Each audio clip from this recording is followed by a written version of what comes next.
நீங்கள் அதிகமாக electronic gadgets use பண்ணுவீங்களா? இப்போ உங்களுக்கான வீடியோ தான் இது. மறக்காமல் கடைசி வரைக்கும் பாருங்கள். இந்த வீடியோவில் நம்ம எதை பற்றி பார்க்க போகிறோன்னா, உங்களோட எலக்ட்ரானிக் கேஜெட்ஸ் எப்படிலாம் ஹேக் ஆகுது, எப்படி ஹேக் பண்ணுறாங்க, என்னென்ன டைப்ஸ் ஆஃப் ஹேக்கர்ஸ் இருக்காங்க இந்த வீடியோவில் ஃபுல்லாக பார்க்க போகிறோம். இந்த வீடியோவை பார்க்கறதுக்கு முன்னாடி யாரெல்லாம் பழைய வீடியோ பார்க்கலையோ மறக்காமல் அந்த பழைய வீடியோவை பார்த்து வந்துருங்க. பழைய வீடியோவில் நம்ம என்ன சொல்லியிருக்கோம்னா, சைபர் செக்யூரிட்டினா என்னென்ன டைப்ஸ் ஆஃப் சைபர் செக்யூரிட்டி இருக்குது, என்னென்ன மாதிரி ஹேக்கர்ஸ் உங்களை ஹேக் பண்ணுவாங்க, என்னென்ன சைபர் த்ரெட்ஸ் இருக்குது அப்படின்றத ப்ரீஃபாக நம்ம அதை எக்ஸ்பிளைன் பண்ணியிருக்கோம்.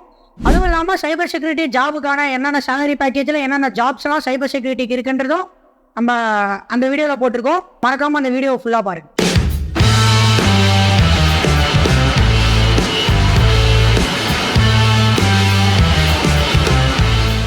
ஹே ஸ்குவாட், நான் உங்கள் ராஜா. வாங்க வீடியோக்குள்ளே போகலாம். ஃபர்ஸ்ட் ஹேக்கர்ஸ்னால் யார்? ஹேக்கர்ஸ்னால் யாருன்னு பார்த்தீங்கன்னா, உங்களோட எலக்ட்ரானிக் கேஜெட்ஸ் லைக் உங்களோட ஸ்மார்ட் ஃபோன், உங்களோட பிசி, உங்களோட பர்சனல் டெஸ்க்டாப், அந்த மாதிரி திங்ஸ் எல்லாம் ஒருத்தவங்க வந்து பின்னாடி இருந்து உங்களோட வல்னரபிலிட்டிஸை டெஸ்ட் பண்ணி உங்களோட வல்னரபிலிட்டிஸ் மூலியமாக ஏதாவது ஒரு பிளாக் ஹோல் இருந்ததுன்னா அது மூலியமாக வந்து அட்டாக் பண்ணுவாங்க. ஸோ அவங்களாம் தான் ஹேக்கர்ஸ். இவங்க எப்படி ஹேக் பண்ணுவாங்கன்னு பார்த்தீங்கன்னா, இல்லீகலாக தான் ஹேக் பண்ணுவாங்க. லீகல் ஹேக்கர்ஸும் இருக்காங்க, இல்லீகல் ஹேக்கர்ஸும் இருக்காங்க. ஒன்றா பார்ப்போம் என்னென்ன டைப்ஸ் ஆஃப் ஹேக்கர்ஸ் இருக்காங்கன்னு ஒன்றா பார்ப்போம். ஸோ மொத்தமாக 6 டைப்ஸ் ஆஃப் ஹேக்கர்ஸ் இருக்காங்க. ஃபர்ஸ்ட் பார்த்தீங்கன்னா black hat hacker, white hat hacker, grey hat hacker, red hat hacker, blue hat hacker, green hat hacker. So இந்த 6 டைப்ஸ் ஆஃப் ஹேக்கர்ஸ் தான் இருக்காங்க. ஸோ இவங்கெல்லாம் எந்தெந்த மாதிரி ஹேக் பண்ணுவாங்கன்ற ஒன்றா பார்ப்போம். பார்க்கறதுக்கு முன்னாடி யாரெல்லாம் நம்ம சேனலை சப்ஸ்கிரைப் பண்ணலையோ சப்ஸ்கிரைப் பண்ணி அந்த பெல் பட்டன் ஆல்ல வச்சுக்கோங்க. ஃபர்ஸ்ட் பிளாக் ஹேட் ஹேக்கரை பற்றி பார்க்க போகிறோம். பிளாக் ஹேட் ஹேக்கரை என்னன்னு சொல்லுவாங்கன்னா, இல்லீகல் ஹேக்கர்னு சொல்லுவாங்க. ஸோ பேட் ஹேக்கர்ஸும் சொல்லுவாங்க. இவங்க ஏன் பேட் ஹேக்கர்ஸ்னு சொல்கிறாங்கன்னு பார்த்தீங்கன்னா, உங்களோட பர்மிஷன் இல்லாமல் அன்ஆத்தரைஸ்ட் டிவைஸ் ஆக்சஸை வச்சு உங்களோட சிஸ்டமை ஹேக் பண்ண ட்ரை பண்ணுவாங்க. இந்த மாதிரி பிளாக் ஹேக்கர்ஸ் எல்லாருமே என்ன பண்ணுவாங்கன்னு பார்த்தீங்கன்னா, காசுக்காக தான் மெயினாக பண்ணுவாங்க. நீ காசு கொடுத்தீங்கன்னா நீங்கள் எந்த எக்ஸ்டெண்ட் பண்ணாலும் இவங்க இல்லீகலாக பண்ணுவாங்க. ஸோ பிளாக் ஹேக்கர்ஸோட மெயின் விஷனே வந்து எப்படி வந்து இல்லீகலாக ஹேக் பண்ணலாம், காசு கொடுத்தீங்கன்னா என்ன வேணால் பண்ணுவாங்க. இப்போ உங்களோட பர்சனல் டீட்டெயில்ஸ் எல்லாம் அவங்க ஈஸியாக கிராக் பண்ணுவாங்க. கிராக் பண்ணிவிட்டு என்ன பண்ணுவாங்கன்னு பார்த்தீங்கன்னா, உங்களை த்ரெட்டன் பண்ணுவாங்க. என்ன மாதிரி த்ரெட்டன் பண்ணுவாங்கன்னு பார்த்தீங்கன்னா, இந்த மாதிரி உங்களோட பர்சனல் டீட்டெயில்ஸ் எல்லாத்தையுமே நான் வெப்சைட்லேயோ இல்லைனா சோஷியல் மீடியாலேயோ இல்லைனா ஏதாவது ஒரு பப்ளிக்கு தெரியுற மாதிரி உங்களோட பர்சனல் டீட்டெயில்ஸை நான் லீக் பண்ணிவிடுவேன். ஸோ அப்படி லீக் பண்ணாமல் இருக்கிறதுக்கு நீங்கள் எனக்கு இவ்வளோ அமௌண்ட் தாங்க, நான் லீக் பண்ண மாட்டேன், எல்லாத்தையுமே சால்வ் பண்ணி தந்துடுவேன் அப்படின்ற மாதிரி சொல்லுவாங்க. ஸோ இவங்க தான் பிளாக் ஹேட் ஹேக்கர்ஸ். செகண்டாக பார்த்தோன்னா white hat hackers. White hat ஹேக்கர்ஸ்னால் யாருன்னு பார்த்தீங்கன்னா, குட் ஹேக்கர்ஸ்னு சொல்லுவாங்க. இவங்களை எத்திக்கல் ஹேக்கர்ஸ்னு சொல்லுவாங்க. இவங்க வந்து ஒரு இன்ஸ்டிடியூஷன்லேயோ இல்லை கவர்மெண்ட் இன்ஸ்டிடியூஷன்லேயோ இல்லை ஒரு கம்பெனிலேயோ இவங்களை ஆஃபர் பண்ணி எடுத்திருப்பாங்க. எதனாலன்னு பார்த்தீங்கன்னா, இந்த மாதிரி எத்திக்கலாக ஹேக் பண்ணுறதுக்குன்னே இவங்களை ஆஃபர் பண்ணி எடுத்திருப்பாங்க. ஸோ இவங்களை என்ன மாதிரி ஆஃபர் பண்ணி எடுப்பாங்கன்னு பார்த்தீங்கன்னா, எங்களோட வெப்சைட்லேயோ இல்லை எங்களோட டிவைஸ்லேயோ ஏதாவது வல்னரபிலிட்டி இருந்ததுன்னா அதை எங்களுக்கு இன்டிமேட் பண்ணிவிட்டு அந்த வல்னரபிலிட்டியும் ஃபிக்ஸ் பண்ணித்தாங்க அப்படின்ற மாதிரி இவங்களை ஆஃபர் பண்ணுவாங்க. ஸோ ஒயிட் ஹேட் ஹேக்கர்ஸோட வேலை என்னன்றதை பார்த்தீங்கன்னா, ஒரு கவர்மெண்ட் இன்ஸ்டிடியூட்லேயோ இல்லை ஒரு தனிப்பட்ட ஒரு ப்ரைவேட் இன்ஸ்டிடியூட்லேயோ இவங்க வந்து ஒரு வல்னரபிலிட்டி இல்லாமல் பிளாக் ஹேட் ஹேக்கர்ஸ் கிட்ட இருந்து ப்ரிவென்ட் பண்ணுறதுக்கு தான் இந்த ஒயிட் ஹேட் ஹேக்கர்ஸை வச்சிருப்பாங்க. தேர்டாக பார்த்தீங்கன்னா கிரே ஹேட் ஹேக்கர்ஸ் பற்றி தான் பார்க்க போகிறோம். கிரே ஹேட் ஹேக்கர்ஸ் என்ன பண்ணுவாங்கன்னு பார்த்தீங்கன்னா, ஒயிட் ஹேட் ஹேக்கர்ஸும் பிளாக் ஹேட் ஹேக்கர்ஸ்க்கும் மிடில் இருக்கவங்க தான் இந்த கிரே ஹேட் ஹேக்கர்ஸ். இவங்க என்ன பண்ணுவாங்கன்னு பார்த்தீங்கன்னா, ஒரு கம்பெனியோ இல்லை இன்ஸ்டிடியூட்டில் இருக்கோ வல்னரபிலிட்டியை டெஸ்ட் பண்ணி அவங்களோட பர்மிஷன் எல்லாமே இவங்க வந்து ஹேக் பண்ணிவிடுவாங்க. பட் ஆனால் இன்டிமேட் பண்ணிவிடுவாங்க. இப்போ வந்து ஒரு வெப்சைட்டில் இல்லைனா ஒரு டிவைஸில் இந்த மாதிரி உங்களுக்கு வல்னரபிலிட்டி இருக்குது, நான் அதை கிராக் பண்ணிட்டேன், என்கிட்ட தான் எல்லா டீட்டெயில்ஸும் இருக்குது. ஸோ வந்து இந்த மாதிரி பக்ஸ் இருக்குது, இந்த மாதிரி தான் நான் உங்களோட இதை வல்னரபிலிட்டியை டெஸ்ட் பண்ணி உள்ளார கிராக் பண்ணியிருந்தேன். ஸோ இதை வந்து நீங்கள் ஃபிக்ஸ் பண்ணிடுங்க. இல்லை உங்களால் ஃபிக்ஸ் பண்ண முடியாதுன்னு சொன்னீங்கன்னா எனக்கு இந்த குறிப்பிட்ட அமௌண்ட் கொடுங்க, நானே உங்களுக்கு ஃபிக்ஸ் பண்ணி தரேன், எந்த டீட்டெயில்ஸும் லீக் பண்ண மாட்டேன், லீகலாகவே நான் உங்களுக்கு பண்ணி தருவேன். இவங்க தான் கிரே ஹேட் ஹேக்கர்ஸ்.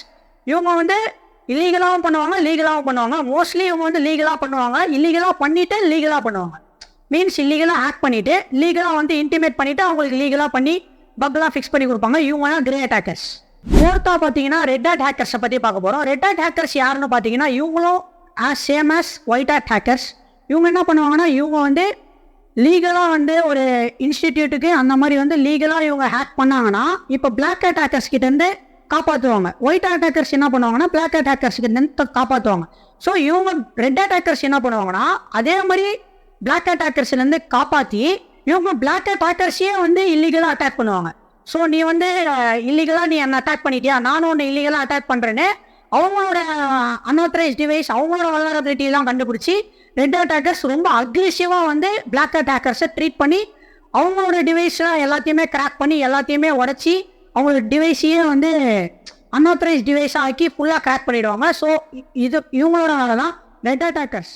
ஃபிஃப்த்தாக பார்த்தோன்னா ப்ளூ அட்டாக்கர்ஸ் என்ன பண்ணுவாங்கன்னு பார்த்தீங்கன்னா ஒரு தனிப்பட்ட நபர்கிட்ட இருந்து ஒரு ரிவெஞ்ச் சீக் பண்ணுறதுக்காக இவங்க வந்து ஹேக் பண்ணுவாங்க. ஸோ இப்போ வந்து ஒரு கம்பெனியோ இல்லைனா ஒரு தனிப்பட்ட நபர் மேலேயோ இவங்களுக்கு ஒரு ரிவெஞ்ச் இருந்ததுன்னா அவங்க அதுக்காக இவங்க அவங்களோட டீட்டெயில்ஸை ஹேக் பண்ணி இவங்க வந்து த்ரெட்டின் பண்ணுவாங்க. ஸோ இது மட்டும் தான் இவங்க பண்ணுவாங்களான்னு கேட்டிங்கன்னா இல்லை, இவங்க வந்து கம்பெனிஸில் இருக்க வல்னரபிலிட்டி செக் பண்ணுறதுக்காகவும் இவங்க யூஸ் பண்ணுவாங்க. ஏதாவது ஒரு வல்னரபிலிட்டி இருந்ததுன்னா இதை டெஸ்ட் பண்ணி இவங்க வந்து ஒயிட் அட்டாக்கர்ஸ் கிட்ட சொல்லுவாங்க. ஸோ அவங்க வந்து ரெடி பண்ணுவாங்க. ஸோ ப்ளூ அட்டாக்கர்ஸ் இந்த மாதிரியும் யூஸ்ஃபுல்லாக இருப்பாங்க. சிக்ஸ்த்தாக பார்த்தோம்னா க்ரீன் ஹேட்டக்கரை நூபி ஹேக்கர்னு சொல்லுவாங்க. நூபி ஹேக்கர்னா என்னன்னு பார்த்தீங்கன்னா கற்றுக்குட்டிங்க, இப்போ தான் வந்து கற்றுக்குறாங்க. ஸோ லீகலாக இவங்க சர்டிஃபிகேட்டட் கோர்சஸ் பண்ணி எத்திக்கல் ஹேக்கிங் கற்றுக்கிட்டு இப்போ தான் ஸ்டெப் பை ஸ்டெப்பாக ஹேக்கிங்குள்ளார வருவாங்க. ஸோ இவங்களாம் தான் க்ரீன் ஹேட்டக்கர்ஸ்னு சொல்லுவாங்க. இதில் இன்னொரு கேட்டகரி இருக்குது, ஸ்கிரிப்ட் கிட்டின்னு சொல்லுவாங்க. அந்த ஸ்கிரிப்ட் கிட்டிஸ் என்ன பண்ணுவாங்கன்னு பார்த்தீங்கன்னா அவங்க வந்து மிகப்பெரிய கற்றுக்குட்டி. அவங்க என்ன பண்ணுவாங்கன்னா இந்த யூடியூப் பார்த்துட்டு அவனும் ஹேக் பண்ணுறான் நானும் ஹேக் பண்ணுவேன், ஸோ இந்த மாதிரிலாம் நான் கற்றுப்பேன், சோஷியல் மீடியாவில் கற்றுக்கிட்டோ இல்லை வேறு யாரோ சொல்லி கற்றுக்கிட்டோ தெரியாமல் அந்த விஷயத்தையே தெரியாமல் இவங்க வந்து கற்றுக்கிட்டு இவங்க ஹேக் பண்ண ட்ரை பண்ணி அவங்களுக்கே அது பேக் ஃபயர் ஆகும். ஸோ அவங்க வந்து பார்த்தீங்கன்னா ஸ்கிரிப்ட் கிட்டிஸ்ன்னு சொல்லுவாங்க. இவங்க விளையாட்டுத்தனமாக பண்ணுவாங்க, பட் ஆனால் அவங்களுக்கே அது பேக் ஃபயர் ஆகும். ஸோ இவங்களாம் தான் ஸ்கிரிப்ட் கிட்டிஸ். ஸோ எல்லா 6 டைப்ஸ் ஆஃப் ஹேக்கர்ஸும் பார்த்துட்டோம். அடுத்து பார்த்தீங்கன்னா அவங்ககிட்ட இருந்து எப்படி ப்ரிவென்ட் பண்ணணும்னு பார்த்தீங்கன்னா நீங்கள் ஸ்ட்ராங்கான பாஸ்வேர்ட்ஸாக வைக்கணும். அதே மாதிரி உங்களோட மால்வேர் அப்டேட்ஸ் எல்லாம் செக் பண்ணிகிட்டே இருக்கணும், சாஃப்ட்வேர் அப்டேட்ஸ் எல்லாம் செக் பண்ணிகிட்டே இருக்கணும். ஸோ இதெல்லாம் வந்து கரெக்டாக ஃபாலோ பண்ணிகிட்டே இருந்தீங்க, உங்களோட வல்னரபிலிட்டிஸ்லாம் கரெக்டாக மெயின்டைன் பண்ணிகிட்டே இருந்தீங்கன்னா கண்டிப்பாக வந்து ஹேக்கர்ஸால் உங்களை அட்டாக் பண்ண முடியாது. மெயினாக நீங்கள் எந்த இடத்துல நீங்கள் ஹேக்கர்ஸை லீவ் பண்ணுறீங்கன்னு பார்த்தீங்கன்னா ஒரு மெயிலோ இல்லைனா ஒரு லிங்க்கோ அவங்க சென்ட் பண்ணும்போது தெரியாத ஒரு வெப்சைட் உள்ளார நீங்கள் போயிட்டு அன்ஆத்தரைஸ்ட் வெப்சைட்டோ இல்லை லிங்க்ஸையோ நீங்கள் அழுத்தி தான் உங்களோட டீட்டெயில்ஸ் எல்லாமே நீங்கள் ஹேக்கர்ஸ்க்கு கொடுக்குறீங்க. கரெக்டாக வந்து உங்கள் பாஸ்வேர்டெல்லாம் கரெக்டாக செட் பண்ணி கரெக்டாக இருந்தீங்கன்னா ஹேக்கர்ஸ் உங்களால் அட்டாக் பண்ண வரமாட்டான். இப்போ நம்ம பார்த்த கண்டென்ட்டில் உங்களுக்கு தனியாக எக்ஸ்ப்ளனேஷன் வேணும்னா, தனி டாப்பிக்கில் உங்களுக்கு எக்ஸ்ப்ளனேஷன் வேணும்னா கீழே கமெண்ட்டில் லீவ் பண்ணுங்கள். கண்டிப்பாக நான் அதில் ஒரு கண்டென்ட் உங்களுக்கு மேக் பண்ணுறேன். ஸோ நெக்ஸ்ட் கண்டென்ட் என்ன மேக் பண்ணலான்றதையும் மறக்காமல் கமெண்ட் பண்ணிட்டு போயிடுங்க. தேங்க்யூ ஃபார் வாட்சிங். அடுத்த நல்ல ஒரு வீடியோவில் பார்க்கலாம். Until then, stay tuned. Bye from Raja.